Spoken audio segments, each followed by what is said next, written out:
Where We Live from Connecticut Public Radio. I'm Katherine Shen. It's hard getting your book published. It's even harder when you're an author of color. Between 1950 and 2018, 95% of American fiction books were written by white people. That's according to one analysis from the New York Times in 2020. Despite that, authors of color are working to get their stories told across genres. This hour, we're joined by two authors based in Connecticut to talk about their debut books, navigating the publishing industry, and the importance of centering marginalized voices. In her novel, The Girls in Queens, Christine Candic-Torres tells the story of two Latina women coming of age in Queens, New York. And in her memoir, A Body Across Two Hemispheres, Victoria Butron shares how she came of age between Ecuador and the United States. They're also both editors of the 2024 Connecticut Literary Anthology. Christine and Victoria, welcome to the show and thanks for being here today. Hi, Catherine. Thank you so much for having us. Of course, we're very joyful to have you both joining us for this conversation today. And just a quick reminder for our listeners, if you have any questions or if you're an aspiring author, let us know. Find us on Facebook and Twitter at Where We Live. And so before we hear more about both of your debut novels, I want to start with each of your personal journeys and experiences. And Christine, we're going to go with you first. How did you get started as a writer? Well, I guess the boilerplate answer is that I've always been a writer, right? Like I've always been writing since I was a kid, in the background, sort of. It was never something that I honestly thought I could pursue as a career until I couldn't ignore the call to write. So I used to work at a religious nonprofit, and they offered sabbatical leave for clergy and lay people. And so I had already published a few short stories, but I decided to apply for sabbatical and use that to go to my first artist residency. And it was there that because I wanted to work on my craft on my own time and have it be paid for. That was great.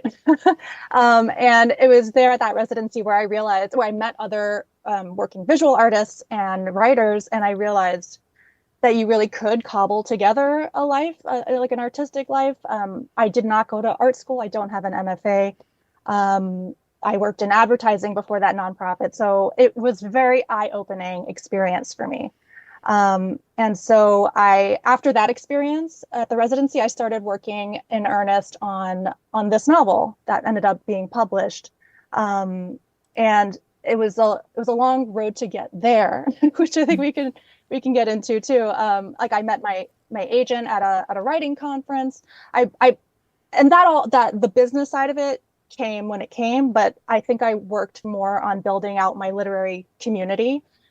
In New York at the time, I was living in Queens, and that really helped me just learn and connect and commiserate with other writers. Well, it's nothing like a cobbled street, I think, this road to writing. It's always, I think, challenging, but also rewarding when you do find success from it. So I hope that resonates with writers, aspiring writers here in Connecticut. And Victoria, what did your path into writing look like? I think you got started by checking out writing workshops at libraries, right? Yes. And before that, I was a translator. That's what I did my BA in.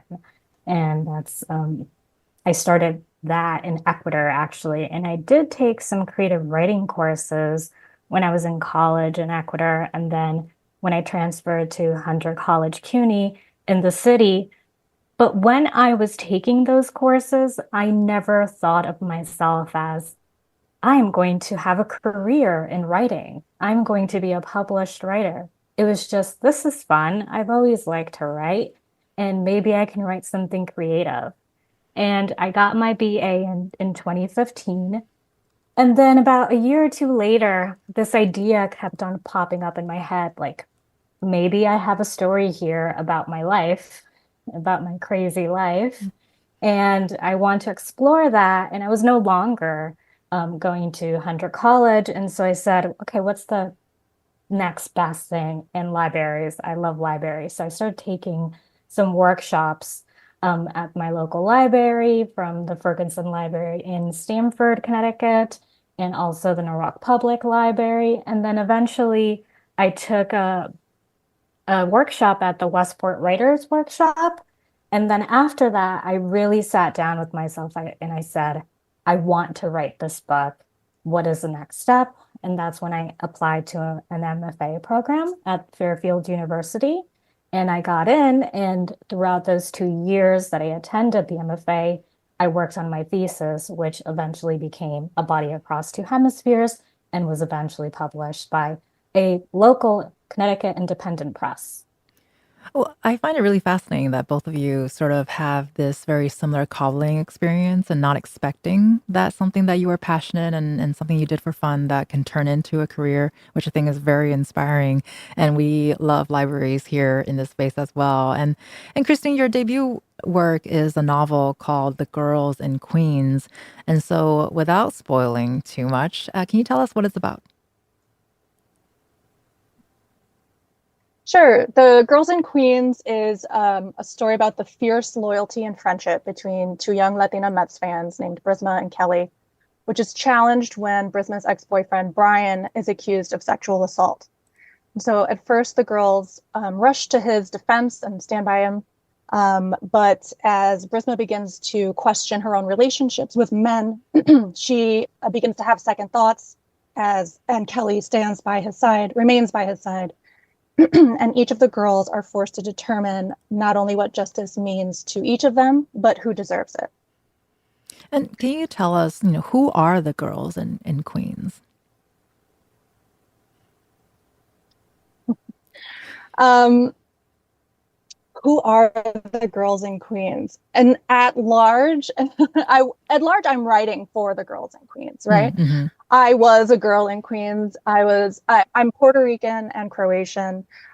Queens is one of the boroughs of New York City, and it is, I think, the most diverse county in the United States. All the friends I had growing up were from, if they were not immigrants themselves from other countries, their parents were.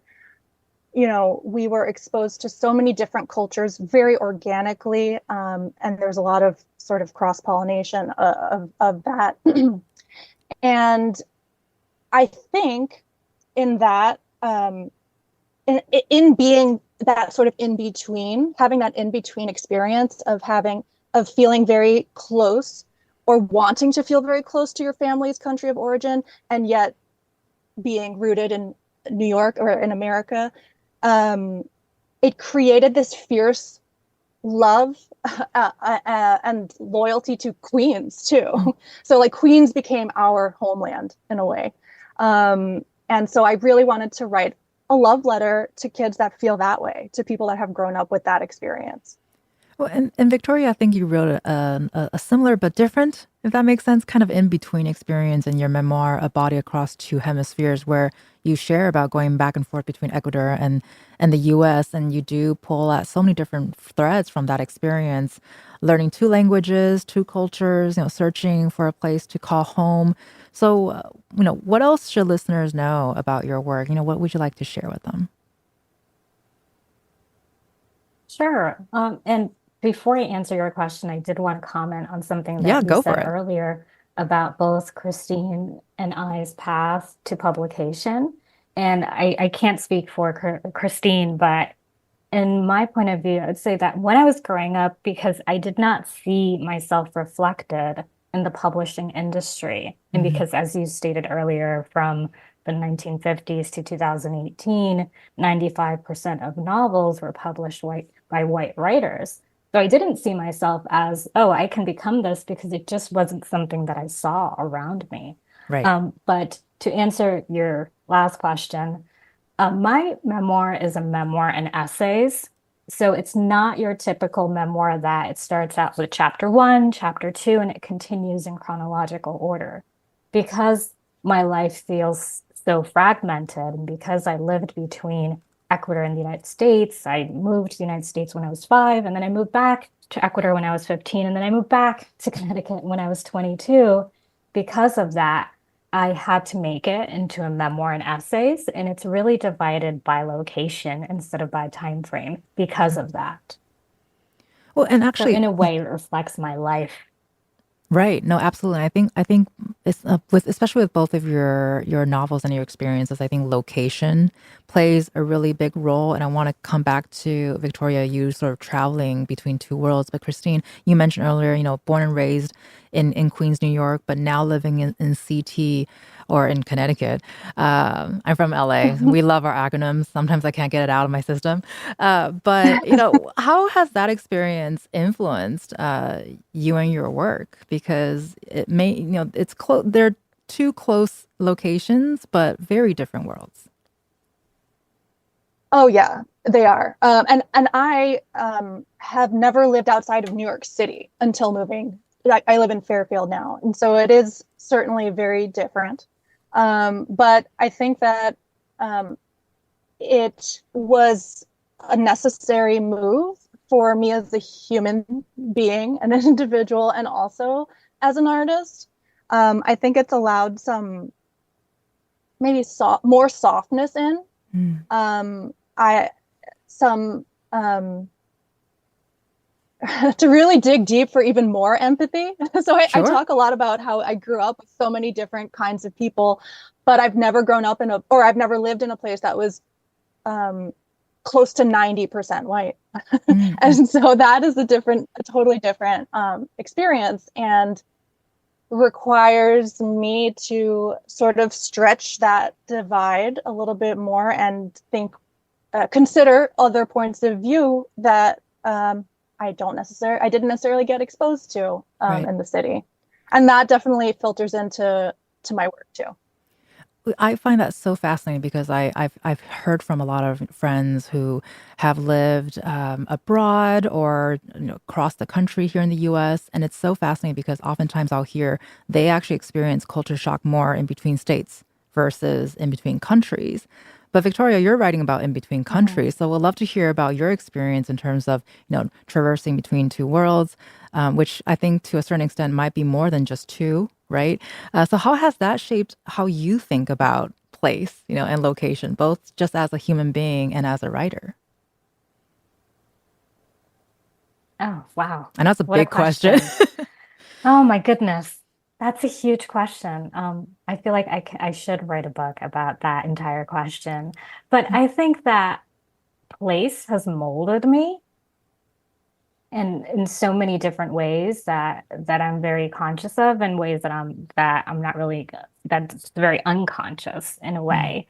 And I haven't been to the country I was born in since 2018. mm, Been 6 years. And the last time I tried to go, the pandemic was going on, so I had to cancel my flight. And so I think about that because what happens when you have a certain distance from the place that you grew up in or that you were born in? And how does that also change your life and change the way you view things? I think Christine right now just said, okay, I moved from from one state to another, and we're neighboring states, and there's already such a big difference in demographics. And I think that's the thing about location. You're not just changing locations, you're changing who you see every day, what conversations you have, and what the issues are in that particular place. So I have seen my actual home as my body. mm. I feel like in the last few years, like that will forever be my home. And I will transverse different locations throughout my life, and they will become part of who I am as time goes on. Mm, Well, actually, Christine, I want to ask, that's beautiful. right, based based on what Victoria just shared, with the theme of particular places and particular issues, and because you get into a very specific theme of female friendship and girlhood that's very much related to the location that you're writing from, and it also feels very much like a coming of age story. So, why was it important for you to bring that into your work? Um, well, I mentioned that they're Mets fans and baseball plays a part in the story. So Right? um, I don't know how familiar you are with baseball or the New York Mets specifically, but they are usually underdogs. Mhm. Okay, they don't Mhm. usually get very far. And I wove them into the story of these girls. First of all, I wanted girls to be sports fans and not have it necessarily tied to men. And so I was very happy to do that.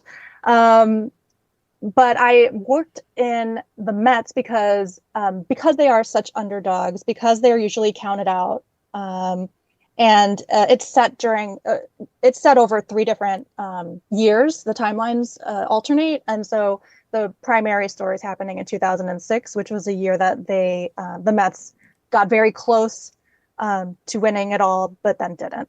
And I wanted you to root for the girls too. So I wanted you to feel that anticipation, that feeling of like maybe it's our time. That in 2006, the Mets was helmed by a Dominican American manager who grew up in Queens in the neighborhoods that I had grown up in, and he was very intentional in building a Latino heavy team, and so it felt very I personally have nostalgia for that time, how it felt to see people that looked like us on the main stage, and they were catering to people like us in the audience, teaching Spanish during the games. So I wanted to capture that essence of Queens, of these marginalized girls, marginalized by race, class, ethnicity, and their experiences, who are being denied their experiences, their violations, assaults, to feel like maybe we can, maybe this is our time to stand up for ourselves. Maybe this is time to reevaluate what we've been taught. Maybe this is time to step into our power. Um, Well, because you so mentioned that's one way in which Queens helped. Mhm. right, and I know there are multiple ways that you're doing that with your novel, and because you mentioned marginalized voices, and there are so many different kinds of voices within that, I think umbrella. Victoria, I wanted to ask, because both of your books hit home on the importance of centering those voices in literature, not just characters in the books, but also the people who wrote those books. So, how do you think about this today? Are we seeing more centering of these voices from both characters and from the perspective of the writers?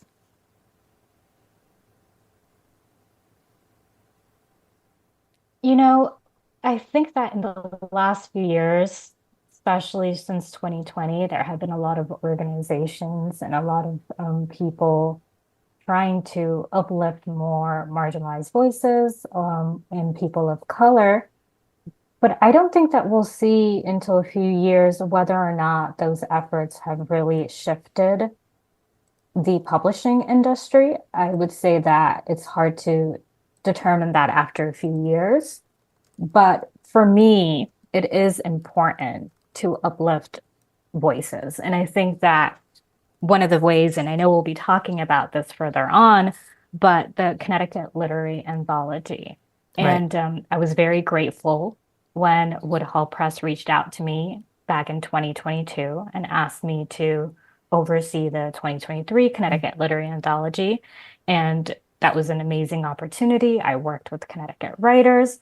And then when they asked me to come and reprise the role, I said yes. And I also said, I have an idea. Why don't we also bring on people who are part of the 2023 CT Lit Anthology and have them be genre editors? And I recommended Christine, and I also recommended Summer Tate.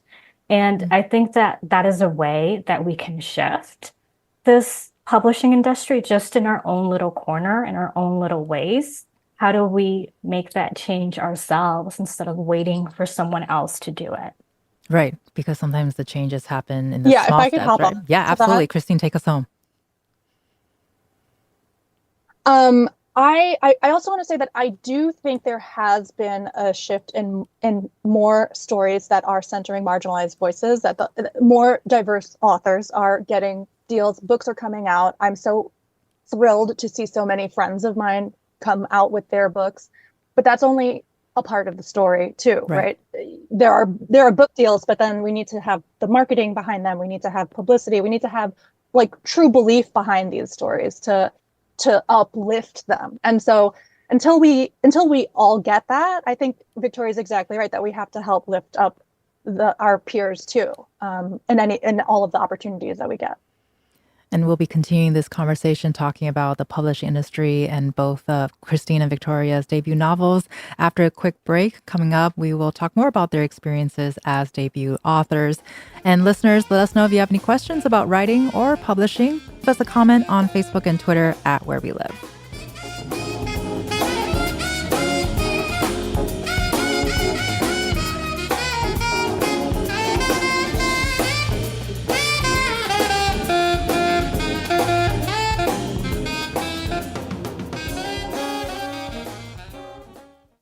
This is Where We Live from Connecticut Public Radio. I'm Catherine Shen. Hope you've got room for 2 more books on your summer reading lists. Today, we're hearing from 2 Connecticut-based authors about their debut works. Christine Candic-Torres is the author of the novel The Girls in Queens, and Victoria Butron is the author of the memoir A Body Across Two Hemispheres. So, Christine, both of you have picked out an excerpt from your novels, and Christine, you for The Girls in Queens. So before you read that portion, can you set it up for our listeners? What are we expecting here? Sure. So the excerpt that I'm going to read is from the middle of the book, but I think we're clear on spoilers. Brisma, the main character, has gone to another girl's home in the suburbs. And this girl has recently come forward with a claim of sexual assault. And while Brisma's there, she's being exposed, or she's learning about her life. Her name is Janet, and how she was brought up in a different way. She's comparing the ways in which she was brought up differently than Brisma. All right, go for it. Thanks. Okay. Your parents still together? I asked. Of course they are, I thought. What a stupid question.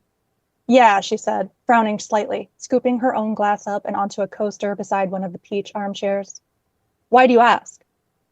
Oh, I said, clearing my throat as I sat down in the chair opposite her. It's just kind of rare, don't you think? Don't know if I know anyone whose parents aren't split up. Janet raised her eyebrows. Guess I'm lucky. I stared at the plush pink carpet beneath my feet and thought about how nice it must feel to sink your bare toes into the soft fibers. I wondered how lucky Janet had felt in her hospital gown, the fluorescent spotlight cutting through the bile of an encroaching hangover.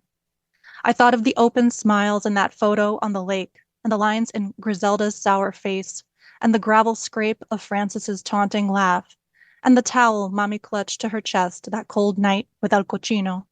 And I wondered where in this house Janet had developed the tools to make the leap from yes to no to help. Security, the report said she'd yelled.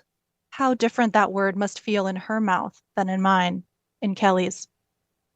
This anger, though old and constant, would get me nowhere. I looked at Janet nervously looping her hair behind her ear and then in front of it again. We were both just girls, and at that moment, in that house, regardless of the forms and functions of the families and neighborhoods we came from, we needed each other. Well, thank you so much, Christine, for sharing that portion with us. And Victoria, you also picked out an essay from your memoir, A Body Across Two Hemispheres, and it's called But Where Are You Really From? What should our listeners know about what they're about to hear here? Sure. So this is a 100-word essay. So I try to challenge myself with that constraint. And you will hear in 2 sections where the word blank is used. And that's because there's going to be a space there for the reader to fill in however they see fit. Gotcha. So this is called, But Where Are You Really From? What I want to say, from the syntax of Spanglish sentences, the tilde, umlaut, diéresis, the strips of sapote I devoured yesterday, still stuck between my teeth, irking my gums. My father's latent rage. Nowhere. From whichever sound lava makes when it froths into the ocean. Larkspur. The brown of overripe pineapples. My ancestors. The collision of comet Shoemaker-Levy 9 with Jupiter. An incessant twitch on the left eyelid. Plantains, definitely plantains. A tongue touching the hard palate when emphasizing a double R. What I answer. I was born in blank, but I've lived in blank most of my life. Thank you. Thank you, Victoria, for sharing that essay with us. It was very, I think, powerful to hear verbally on the air. And we'd love to get an idea of how both of you sort of, what are your writing processes like? Christine, where do you start when you've gotten an idea for a book? Do you do an outline, start with characters, or none of the above? I think it changes from project to project for me. With the Girls and Queens, I started with scenes. There were scenes I wanted to write. I knew a scene that was going to come at the beginning and a scene that was going to come at the end. And there was a girl character in them. And then I started building out who she was. So I think for sure the process is rooted in character. I'm writing a new book now, and a character has come to me very strong and fast. So I'm trying to capture that voice and write that. And Victoria, what about you? Is your writing process similar or differences, especially with different genres, maybe? Yeah, it's a little bit different. I do connect with Christine when you mentioned a character comes to you fast or something comes to you fast, because at times that does happen, but it doesn't happen all the time. And I wish it did, right? Our lives would be so much easier if it just came fast whenever we wanted it to. Yeah. But no, it doesn't happen all the time. So my first step, and actually regardless of what genre I'm writing, is that I would say usually 100% of the time I write by hand. Not a lot of people do that, but that's very important for me because it allows me not to edit while I write. It just allows me to write. I don't have to think about, well, I'm going to go back. And when I'm on a computer, I have this urge to go back. I have this urge to do the backspace, delete. I can go to the previous paragraph and it's a lot easier to change things around. But when it's the first draft and when it's by hand, I just have to continue. And so that is the first step. Then I transfer it to the computer. And then it really depends. Sometimes I edit it a few more times and I feel like it's ready. Sometimes it takes months to get a piece polished, or a short story or a flash piece polished. And right now I'm currently working on a poetry book. So it's very different from a memoir. And I feel like the process is very different there. Before, I'd be a night owl. That's what I used to be when I wrote A Body Across Two Hemispheres. And now I wake up really early because I guess that's my poetry brain. And that's where it's like, okay, well, we can only do poetry in the mornings. Memoir is a night thing. I don't know. So I think that every single person just has to try out different methods and see what works for them. And like Christine said, sometimes it depends on the project. Sometimes you get into the flow with a specific process for one project, and then you start a new one, and then the flow is different. So every book is a beast, right, Christine? It's a different beast. And at the same time, you evolve and you change, and your methods also change. Totally. I also outlined the Girls and Queens on index cards, color coded. There are 3 different timelines, and so that really helped me. And I tried to do the same for the book I'm writing now, and I was like, no. Like, I got maybe the first 3 chapters in, and I was like, no. I just need to write what's coming. Like, wherever this happens in the story, I'm just going to write it, and we'll make sense of this later. But I will say I do also write by hand. I wrote the first draft by hand. I mean, in pieces, right? For the Girls and Queens, and I'm doing the same now. And I find the transcription from notebook to computer is a crucial part of the creation. Actually, it helps me to be physically touching a notebook and a pen. I am physically creating something, tricking my brain maybe, and then that transferring it, my that part of my brain is sort of shut off and another part is open. This might sound very woo-woo, but like as I'm typing it in, I'm sort of like open to receiving the changes, the edits that need to be made, or like, oh, this would work well here. And so it is like a sacred part of my process too, to transcribe it into the computer. Yeah. I think I there is call it, something to be said about that. Go for it, Victoria. yeah. I call the sitting down and writing your first draft your writing brain, and then Mhm. transferring it to the computer your editing brain. So Totally. it's definitely, I completely agree with you. Some people might call it woo woo. You can just call it, this is my writing brain, this is my editing brain, and that doesn't sound as woo woo. But I love it. I do understand the woo woo part because it's like you said, tricking your brain into getting into this other type of role Hmm. as an editor. Well, Yeah. I really love that because in my career, I was 98% of the time I was a newspaper reporter. And the entire time I've used a notepad and a pen slash pencil. And it was the only way I knew how to report. I couldn't fathom the idea of lugging around a laptop. And I didn't really trust a recorder. And that sounds hilarious, but I also didn't have time to go back and listen to the audio to transcribe into, my deadline. And so it's Mhm. always paper and pen. So this makes me feel a little bit better about myself. I Yeah. didn't really use much technology actually until I became a radio reporter. So I don't know what that means. I know there's a lot of neuroscientists out there that can probably explain how this whole processes work. So we'll do a follow-up conversation about that for for our next conversation. And Victoria, I'm going to start with you first here. I always love hearing from authors and writers about where they draw inspiration from and also your influences. So who are some of your biggest influences as a writer or maybe even as a reader? Oh, I love that question. And I think that my influences have shifted over time. When I was a young girl growing up in Connecticut, I didn't really see a lot of Latino American writers. Mm. And the ones that I had access to, I loved them.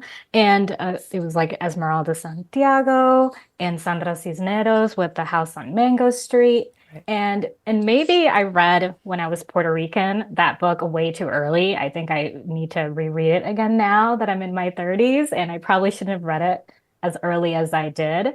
But that's what I had, and that's what I loved. And now that I'm older, that I consider myself a writer. I also have inspiration from contemporary writers, Latinas like Hakira Diaz and Miriam Gurba, and also other feminist writers like Rebecca Solnit. Those are the people that influence me. Those are the people that I feel like speak truth to power, and they inspire me a lot. What about you, Christine? Influences that you've Um, had? Esmeralda Santiago, I loved. I would recommend America's Dream is a novel that she wrote, and it is set between Vieques, Puerto Rico, and um, New York, but I think it might be Connecticut. Like it's a suburban town. I think it's Connecticut. And it's about a mother and a daughter and an abusive situation. I think it speaks to a lot of the themes that I like to write about and to read about. And I love Esmeralda Santiago. Julia Alvarez was a huge Mm. influence on me. In the Time of the Butterflies is a book that I read. It might be the first book I read by a Latina. Um, and I don't know if that was in high school or in middle school. Despite growing up in the most diverse county of the United States, it took a while to reach me. Um, and of course, Toni Morrison. For the Girls in Queens, though, I would have to say that Elena Ferrante and Mm. her Neapolitan novels was a huge influence on me coming up with the idea for this book. I loved the female friendship, the how it was portrayed without too much sweetness, let's say, like that Sure. there are rough parts. And it captured the rough working class neighborhoods that they were in and how that changed over their lives. So yeah, Elena Ferrante was also a big influence on this book. And I also want to ask both of you this question about audience because I think most of the titles and authors that we've been talking about this hour, really it's for a very broad audience, but sometimes it can be sort of accidentally limited, I think, just based on race and history and background. So I'm curious to hear who do you write for? Who do you think your audiences are? Christine, let's start with you. All right, so let's start. I'll start by saying that I agree with you that I do think in being so specific in my novel, it becomes universal, right? That's a maxim. And I think that everybody will be able to relate to some aspect of it. And in particular, I've had like cishet men come up to me after reading it and being like, oh, I've been in a situation like this. I've said things like this, and I'm reevaluating my roles in situations. And that's been really interesting. But like I said earlier, even my publisher asked me, who are you writing for? Who's your audience? And it's very specifically Queens Latinas, Right. to the point that when I received my early copies of my novel, I looked through my old paperwork because I wanted to send it to, I wanted to send copies to people. And I found information on a 10th grade English teacher of mine. I found an essay I'd written in his class. Which was about where do you want to be in 5 years? And I had written then at 15 that I want to be writing stories for other 15-year-old Latinas in Queens so that they don't feel so alone. That is truly what I wrote at 15. And now I've reconnected with him, and I've gone back to my high school to run workshops and talk with students. And so yeah, in that way, it's very specific, Right. very limited, but it's very fulfilling that I've been able to do this full circle. And I know that it has helped other people. Right. It has reached other people as well. Right. And I mean, that's a beautiful connection, I think. And Victoria, same question to you. Who do you write for? If I'm speaking from my ego, I would say everyone, right? But honestly, the first person that I write for is myself. It was something that I enjoyed when I didn't think of myself as, oh, I'm going to make a career in this. It was just, I write for fun, I write for me. So I always say the first draft is for me because I don't even know if that first draft will become something that I want to share with the world. So that is definitely for me. But then when it comes to a body across two hemispheres, who did I write that for? I wrote that primarily for me when I was 15 because I moved to Ecuador when I was 15 after living in Norwalk, Connecticut and Stamford, Connecticut for the better part of 10 years. So that was primarily for me. But also when I grew up in Connecticut during that time, I did not see any Ecuadorian American writers on the shelves of the public libraries that I visited. So today, when I have people reach out to me through Instagram or through email and they say, I'm Ecuadorian, this might have been the first time that I saw a woman who's Ecuadorian American in a memoir, and I just want to thank you for that. And that is why I write for people that might not have seen themselves in the library when they were 15. And for me. Right. Absolutely. And that's very important, I think, for a writer and a reader in this process. And well, thank you so much for sharing those stories with us.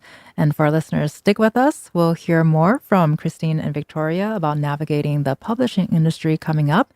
And let us know if you have any questions about writing or publishing. Find us on Facebook and Twitter at Where We Live.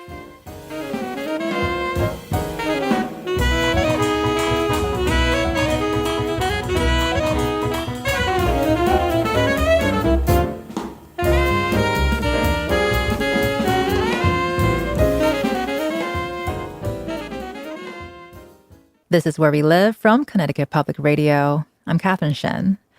All hour, we've been joined by two Connecticut authors. Christine Candic-Torres is the author of the novel The Girls in Queens, and Victoria Butron is the author of the memoir A Body Across Two Hemispheres. We've been talking about their debut books, how they approach writing, and so much more.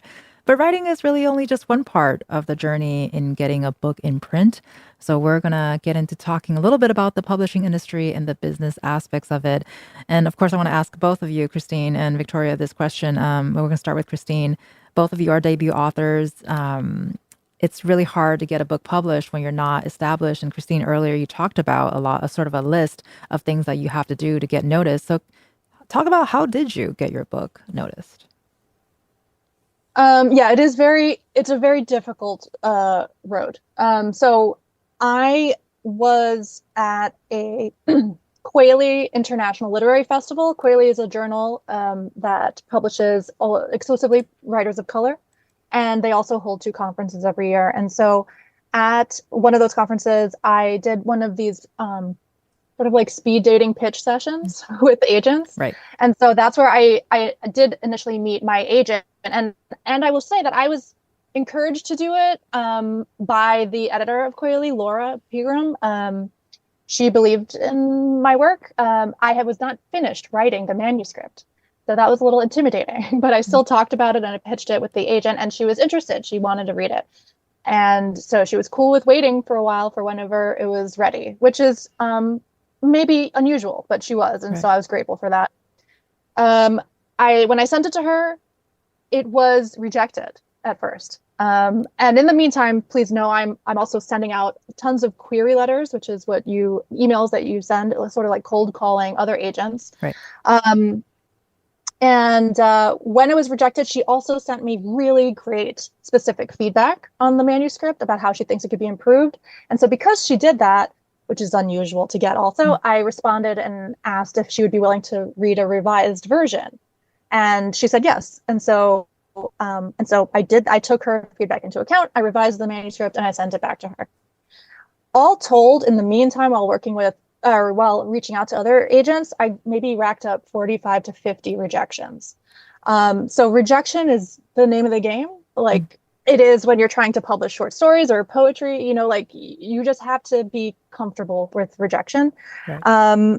I eventually did sign with that agent, and then we embarked on the next round of getting used to rejection by going out on submission, trying to reach out to editors. But I will say, when I did finally connect with my editor, it was wonderful. Like it felt so different. It was like, oh, like a welcoming home. Like, oh, this is the person that is going to help shepherd this book out. She connected with it right away, and I felt all in all very grateful that both my agent and editor are women of color. I think that helped in the process of them looking out for me and maintaining, the integrity of my voice and my vision. And Victoria, earlier we talked a little bit about some challenges facing authors of color. Can you talk more about that, expound more, and maybe from your perspective, how can the publishing world do better? Sure. So my trajectory is very different because I think that memoir and publishing memoir is very different as well. And so I completed my thesis, which was this book. And actually, let me backtrack. I didn't complete the entire book, but the thesis requirements I did. And Fairfield University, where I completed my MFA, they have something every 2 years called the Fairfield Book Prize. And I did not want to submit my book because the 5 winners before me had all been novels, and my book is a memoir.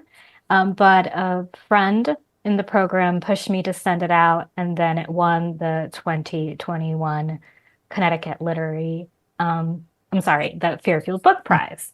And so that is how I became acquainted with Woodhull Press. And they eventually published the book in 2022.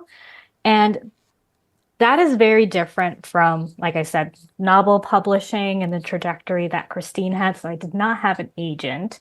I sent it out to a contest and it won. So it's very different. And I think there's a lot of avenues to publishing. And I think that if you were to speak with 8 different published authors, they would all give you 8 different ways to go to publishing. But they will all agree that it's a very long road, that it's very difficult, and that you have to keep on trying, and that rejection will be there. Rejection is part of the game, and rejection should not stop you. And if I tie that in to the Connecticut Literary Anthology, that book is possible because the Hartford Foundation, an anonymous donor, was able to provide the funds in order for the 2023 and then now the 2024 Literary Anthology to be published. Well, that's a great transition because I did want to ask you more about the anthology. We've got a few minutes left, but I still want to touch on it a little bit because the anthology features writers from all over Connecticut, and you've edited in the past and are focused on nonfiction this year. So, can you talk a little bit about what goes into selecting writers to feature in the anthology?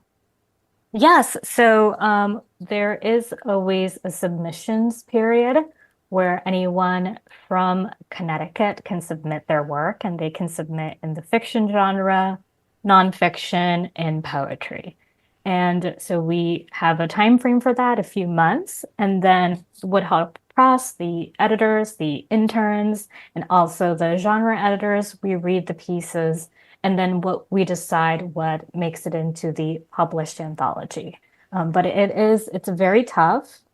There's a lot of talent, and it's just a beautiful process. And we do have events throughout Connecticut, both in Hartford and Fairfield County and online.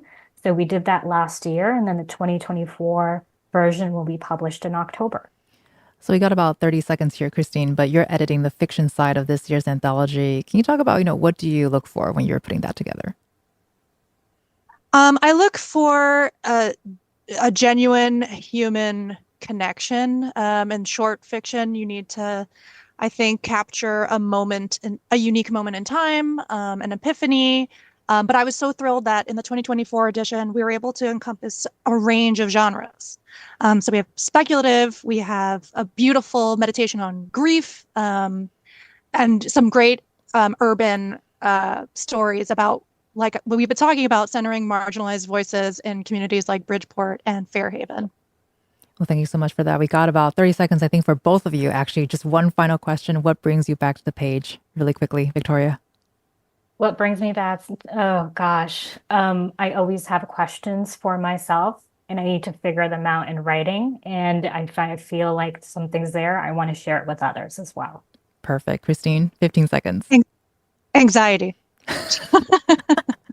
As I'm feeling... I feel like I need to. Yeah, I need to write. That's and it great. helps with my anxiety. Mm-hmm.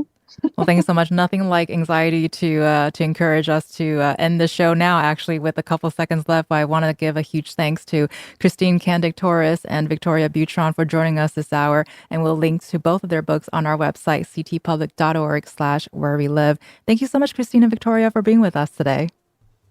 Thank you. This was a thrill. Thank you so much. Well, thank you. And just FYI for listeners that the 2024 Connecticut Literary Anthology that they edited will be published in October, and you can attend the publication's launch event at the Mark Twain House in Hartford on October 20th. And for more information on that, visit woodhallpress.com.